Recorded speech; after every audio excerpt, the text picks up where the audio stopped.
Bonjour à tous, bienvenue dans l'épisode 4 de Professeur Niski.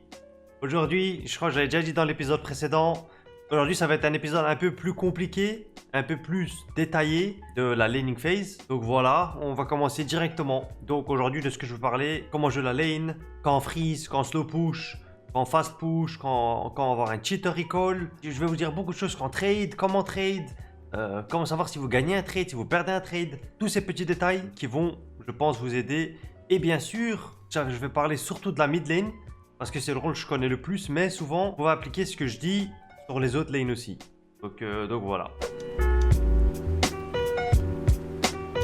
Donc déjà, pour moi, en tout cas les lanes, je les vois de trois façons. Pour moi, tu as trois façons de jouer une lane. La première façon, c'est tu push et tu roam. Genre c'est quand tu tues les creeps adverses directement et que tu te balades sur la map, tu veux tuer sur la map, tu veux te battre. Il y a cette manière-là.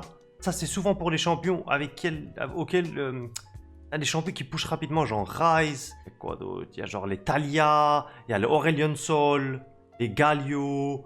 Les champions comme ça, en fait, qui pushent facilement et avec lesquels tu veux roam. Donc voilà, ça c'est une des manières. Ensuite, pour moi, tu as la manière qui est de freeze, en fait. Quand je vous parle de freeze, c'est quand votre adversaire, en fait, il push trop rapidement et que vous avez plus de creeps. Non, et que le mec en face a plus de creeps que vous.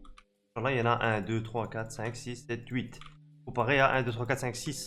Et en fait, ce qui se passe, c'est que ces minions vont rester en vie. Il y aura tout le temps 2, 3, 4 minions qui vont rester en vie. Et du coup, c'est ça, faire un freeze, quoi. Et maintenant, vous allez me dire, mais Niski, à quoi ça sert de freeze? Pour moi, quand tu freeze, faut pas juste le faire sans plan derrière la tête. Il y a beaucoup de points positifs à quand tu freezes, mais il y a aussi quelques points négatifs quand tu freezes. Donc maintenant, déjà, avant de parler des points positifs, négatifs, je vais vous expliquer un peu comment garder un freeze. Lui, il le fait très bien. Je crois qu'il le fait un peu plus tard dans la partie aussi.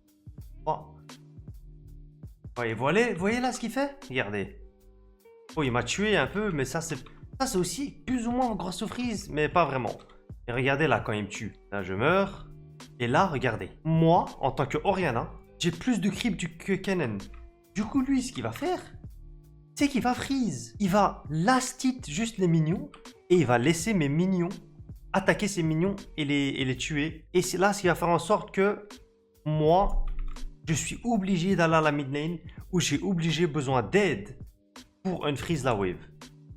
Et là, comme vous voyez, regardez tous les minions que je perds le temps que je revienne de la base. Donc là, il joue bien de comment freeze. Et de toute façon, ça c'est assez courant en chal de freeze les lanes. Et là, par exemple, vous voyez, j'ai peur, je sais pas trop quoi faire, je peux pas unfreeze, c'est-à-dire je ne peux pas farm. Et lui, il le fait très bien. Donc voilà, ce qui est important, c'est que vous faites en sorte qu'il y a toujours beaucoup plus de creep en face que les vôtres. Mais attention à ne pas garder trop de creep non plus, parce qu'après, sinon, ça va push trop rapidement.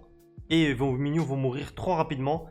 Donc souvent, quand vous gardez 3 à 4 creeps de l'adversaire, là ça va vous permettre de freeze et c'est comme ça que vous gardez un freeze. Maintenant, je vais vous parler des points positifs et des points négatifs d'un freeze. En soit, quand tu freezes, le but, tu as plusieurs buts. Déjà, si tu veux gank la personne adverse, oh là là, je me fais gank d'ailleurs. C'est si tu veux gank la personne adverse qui peut être en danger. C'est-à-dire, vous avez un champion, je sais pas, vous avez une laning phase où le mec adverse n'a pas de flash. Freeze est une très bonne chose. Pourquoi? Parce que cela veut dire que le mec, la personne, devra s'avancer sur la lane pour la push. Parce que si vous freezez, lui ne peut pas farm. Et quand il ne peut pas farm, il va devoir prendre un choix. Soit il unfreeze de lui-même, ce qui va le mettre en risque pour potentiellement mourir.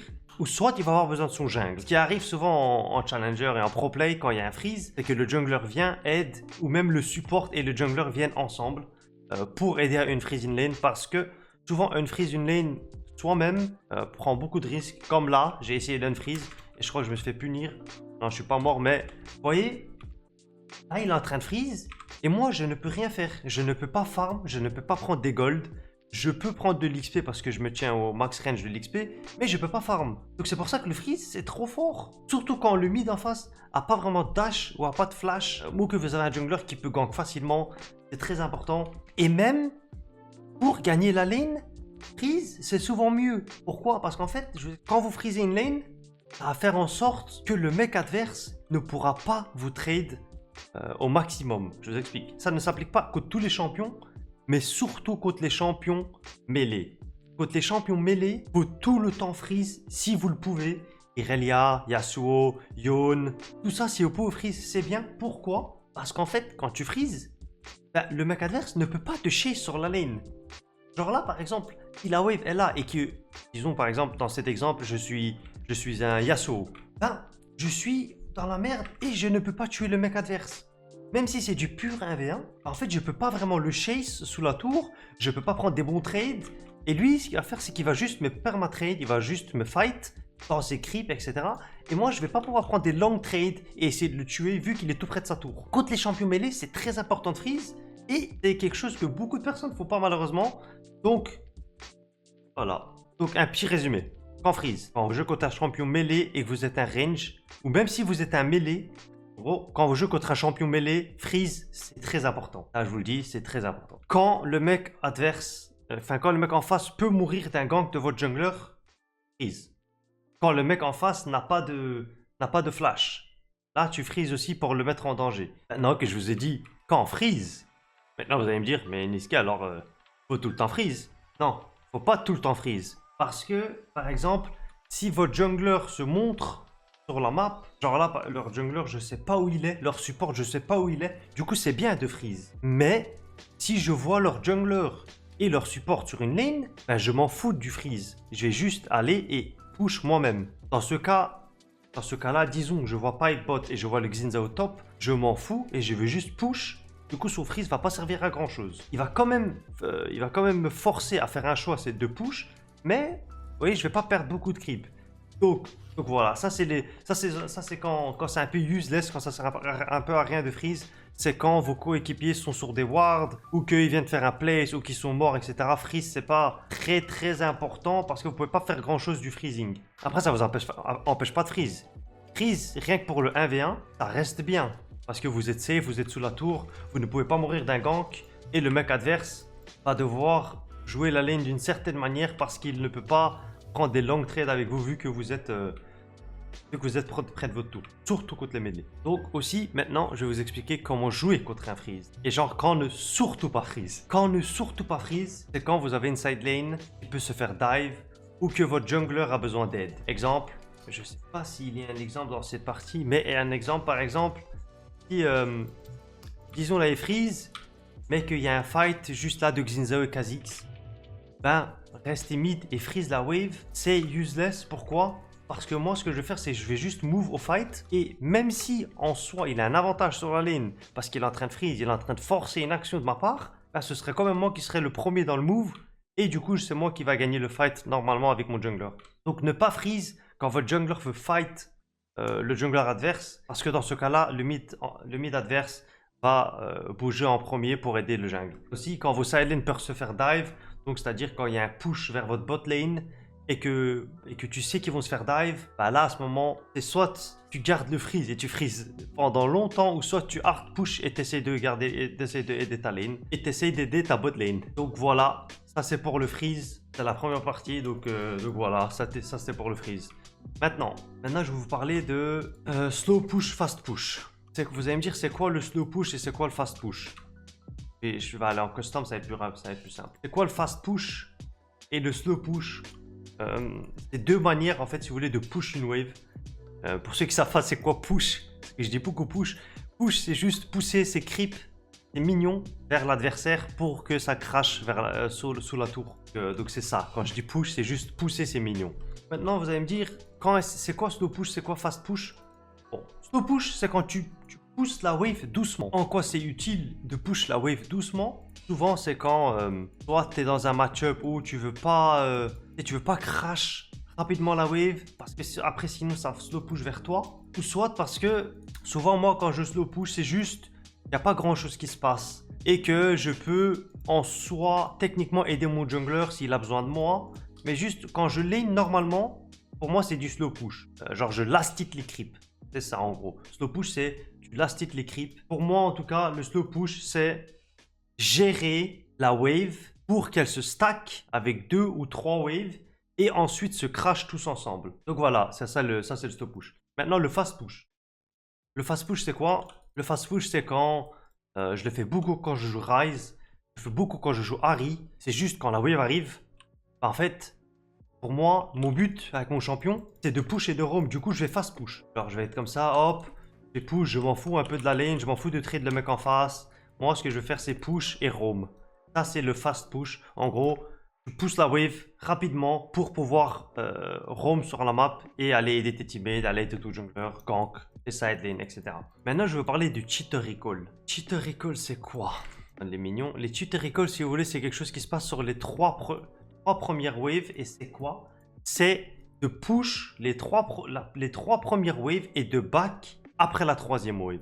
Je vais vous le montrer. En gros, ce qui se passe, c'est que vous allez juste farm les 2 premières waves un peu normalement, mais essayer d'avoir plus de creep que le mec en face. Genre là, vous voyez, je slow push un peu, mais à ma manière.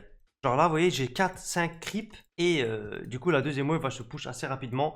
Et le cheater recall, c'est quelque chose que je fais beaucoup sur les champions où je vais envie d'acheter une tire ou sur les champions où j'ai juste envie de back et TP. Genre là, hop, ça je peux crash, quoique, non, je vais juste le slow push.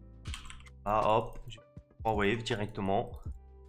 Et en fait, après la troisième wave, tu back, hop, vous pushez vite, vous pushez vite.